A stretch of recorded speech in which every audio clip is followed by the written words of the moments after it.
আগামী 26শে নভেম্বর কলকাতা তথা ভারতে প্রথম অ্যানিমাল কার্নিভাল অনুষ্ঠিত হতে চলেছে। দেখেছেন ওরা কিরকম এক্সাইটেড, এখন থেকেই লাফিয়ে যেতে চাইছে।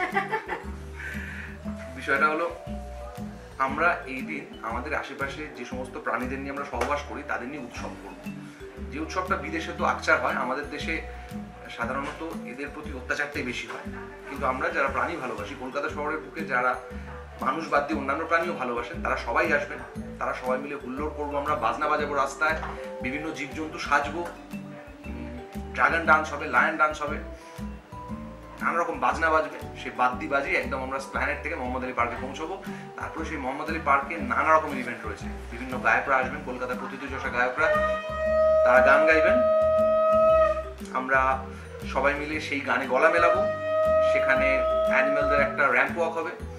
সেই র্যাম্প ওয়াকে আমরা আমাদের প্রিয় পোষ্যকে নিয়ে হাঁটবো, আমরা হাঁটবো, আমাদের পরিচিত বন্ধু বান্ধবরা হাঁটবে, সাধারণ মানুষ হাঁটবেন, সবাই হাঁটবেন। নিজের পোষ্যকে সবার সামনে গর্বের সাথে সবার সামনে তুলে ধরবেন স্টেজে। এছাড়া কোনো অ্যাডপশন সেন্টার থাকছে, যেখান থেকে অবহেলিত বেশ কিছু প্রাণীকে আমরা অ্যাডপ্ট করতে পারবো চাইলে। আপনারা যারা প্রাণী ভালোবাসেন, যাদের বাড়িতে এখনো অব্দি কোনো প্রাণী নেই মানুষ বাদ দিয়ে, তারা চাইলে একটা কোনো প্রাণীকে সেখান থেকে অ্যাডপ্ট করতে পারেন।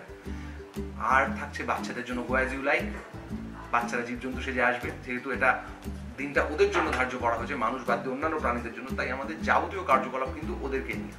তাই জন্য আমরা নিজেরা যেমন জীবজন্তু সাজবো, তেমন ছোট ছোট বাচ্চারা যারা ভবিষ্যৎ প্রজন্ম, তারাও জীবজন্তু সাজবে। সুতরাং আপনারা সবাই আসুন, আমাদের সাথে পা মেলান, আমাদের সাথে গলা মেলান, আমরা একসাথে বলি আমরা ভালোবাসি। ধন্যবাদ।